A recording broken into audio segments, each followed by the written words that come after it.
Hello viewers, how are you? I'm Muhammad Abdul Razzaq. Today I'm gonna teach you 5 smart vocabulary that are used in different situation. Dear viewers, আজকে আমি 5টি smart vocabulary শেখাতে যাচ্ছি যেগুলো বিভিন্ন ক্ষেত্রে ব্যবহৃত হয়। আপনি ভোকাবুলারি যত বেশি জানবেন তত ইংরেজি জানার গভীরতা আপনার তত বেশি বাড়বে এবং তত বেশি আপনি স্মার্টলি ইংলিশে কথা বলতে পারবেন। ডিয়ার ভিউয়ার্স, ইংরেজি বলতে গেলে যে বিষয়টি সবচেয়ে বেশি গুরুত্বপূর্ণ আর সেটি হচ্ছে ভোকাবুলারি। আপনি যদি ভোকাবুলারি না জানেন তাহলে কিভাবে ইংলিশে কথা বলবেন, এবং সেই ভোকাবুলারির ভিতর বিভিন্ন ক্লাসিফিকেশন আছে। আপনি যদি স্মার্ট ভোকাবুলারি গুলো জানেন তাহলে আপনি অল্প কথায় বেশি ভাব প্রকাশ করতে পারবেন, এবং সেই ভোকাবুলারি গুলো নিয়েই আজকের এই ক্লাস। আমি অলরেডি 5টি ভোকাবুলারি এখানে লিখে রেখেছি। সো ডিয়ার ভিউয়ার্স, আমি প্রত্যেকটা ভোকাবুলারি অর্থ দেখাবো এবং সেগুলো কিভাবে বাক্যে ব্যবহার করতে হয় সেগুলো আপনাদেরকে দেখাবো। So dear viewers, let's get started.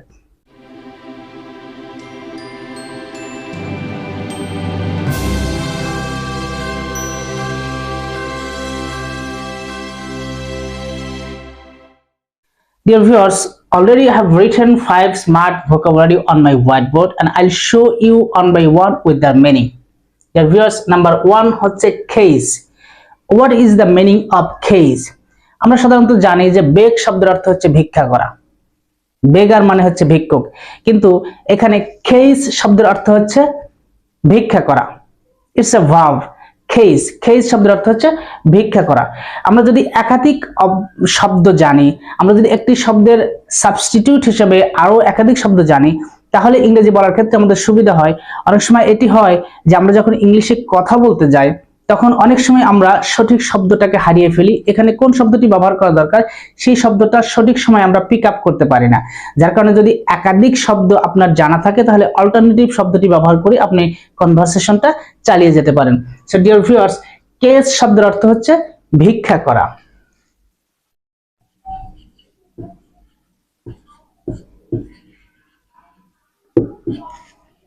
আর খেজার শব্দের অর্থ হচ্ছে ভিক্ষুক।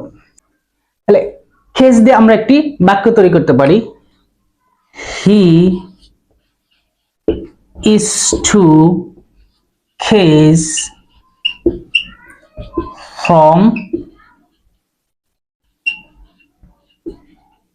ডোর টু ডোর। তার দ্বারে দ্বারে ভিক্ষা করতে হয় বা তাকে দ্বারে দ্বারে ভিক্ষা করতে হয়। এখানে একটা ইম্পর্টেন্ট জিনিস খেয়াল করেন, হ্যাভ টু শব্দের অর্থ হচ্ছে বাধ্যবাধকতা বোঝাতে হ্যাভ টু এবং হ্যাজ টু ব্যবহৃত হয়। আর নরমালি যদি এটি করতে হয়, এটি তাকে করতে হয়, এটি আমাকে করতে হয়, বা এটি আমার বোনের এটি করতে হয়, আমার ভাইয়ের এটি করতে হয়, এই ধরনের কথা যদি ব্যবহৃত হয় তাহলে সেক্ষেত্রে ইজ টু, এম টু এবং আর টু ব্যবহৃত হয়। অর্থাৎ নরমালি কোনো কিছু করতে হয় এরকম বোঝানোর ক্ষেত্রে is to, M two, R two subject অনুযায়ী বসবে। আর বাধ্যবাধকতা বোঝালে যেটা করতে হবে, আমাকে এটা করতে হবে, আমাকে ওটা করতে হবে, তাদেরকে এটা করতে হবে, এরকম বাধ্যবাধকতা বোঝালে সেক্ষেত্রে হ্যাভ টু এবং হ্যাজ টু ব্যবহৃত হয়। তাহলে he is to cadge from door to door, তাকে দ্বারে দ্বারে ভিক্ষা করতে হয়। হয়তো কোনো কারণে, তার অভাবজনিত কারণে তাকে দ্বারে দ্বারে ভিক্ষা করতে হয়। ডিয়ার ভিউয়ার্স, আমরা নাম্বার 2 শব্দটা দেখব, ক্যানার্ড। ক্যানার্ড শব্দের অর্থ হচ্ছে মিথ্যা গুজব। অনেক সময় এরকম শোনা যায় যে অমুক গ্রামে 5টা বাচ্চার মাথা কেটে নিয়ে গেছে বা 3টে বাচ্চার মাথা কেটে নিয়ে গেছে, এগুলো নাকি ব্রিজ তৈরি করতে লাগে। এই যে মিথ্যা গুজব ছড়ানো হয়, এই মিথ্যা গুজবের ইংলিশটা হচ্ছে ক্যানার্ড। ক্যানার্ড শব্দের অর্থ হচ্ছে মিথ্যা গুজব। তাহলে আমরা লিখতে পারি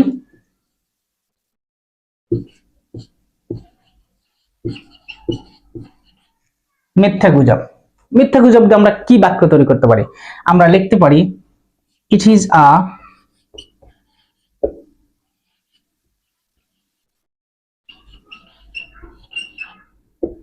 ক্যানার্ড।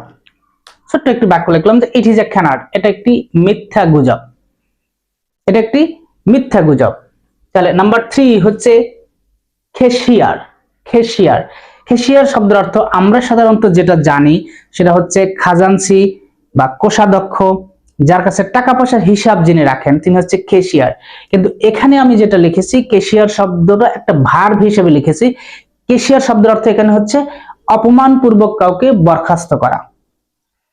ক্যাশিয়ার শব্দের অর্থ শুধু যে কোষাধ্যক্ষ, খাজাঞ্চি আমরা বাংলা যেটা বলি সেটি নয়, এটি ভার্ব হিসাবেও ব্যবহৃত হতে পারে।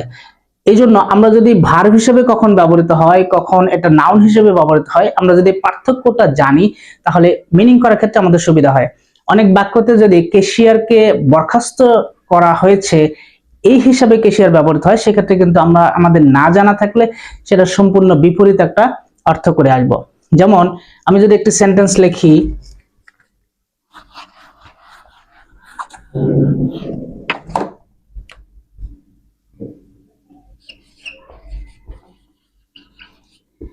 Jamal has been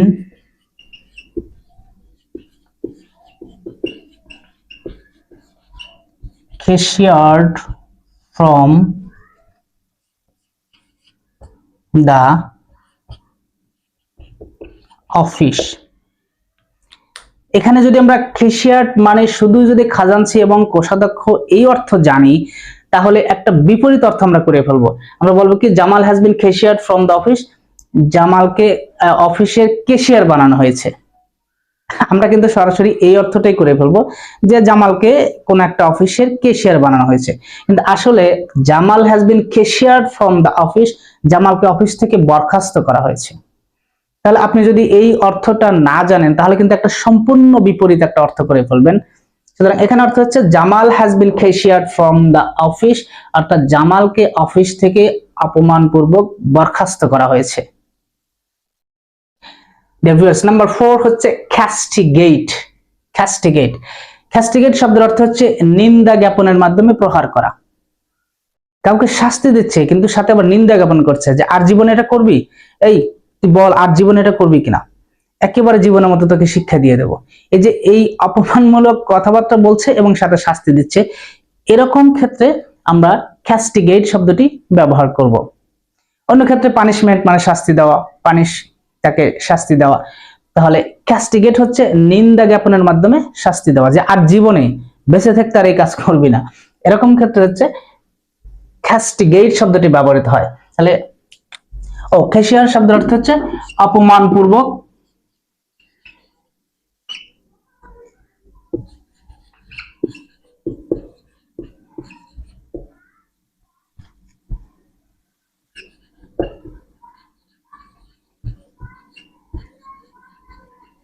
বরখাস্ত করা, আর ক্যাস্টিগেট হচ্ছে নিন্দা জ্ঞাপনের মাধ্যমে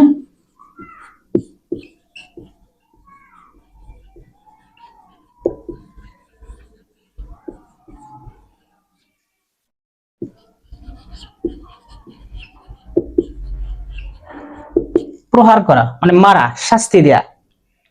তাহলে ক্যাস্টিগেট শব্দের অর্থ হচ্ছে নিন্দা জ্ঞাপনের মাধ্যমে প্রহার করা। আমরা যদি একটি বাক্য লিখি,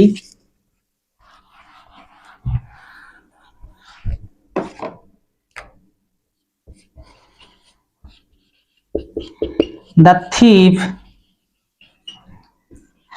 has been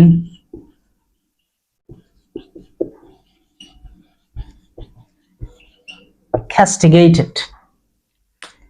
চোরটিকে নিন্দা জ্ঞাপনের মাধ্যমে শাস্তি দেওয়া হয়েছে। চোরটিকে নিন্দা জ্ঞাপনের মাধ্যমে শাস্তি দেওয়া হচ্ছে, মানে তাকে বলা হচ্ছে যে আর জীবনে যেন এই কাজটি সে না করে, তাকে বিভিন্ন অপমানপূর্বক কথাবার্তা বলে তাকে শাস্তি দেওয়া হচ্ছে। এটা হচ্ছে ক্যাস্টিগেট। তো নাম্বার 5 হচ্ছে শৌভিনিজম। শৌভিনিজম ইটস আ স্মার্ট ওয়ার্ড। শৌভিনিজম শব্দের অর্থ হচ্ছে অন্ধ স্বদেশ প্রেম বা উৎকট স্বাদেশিকতা, অন্ধ স্বদেশ প্রেম। তাহলে এটা আমরা লিখি অন্ধ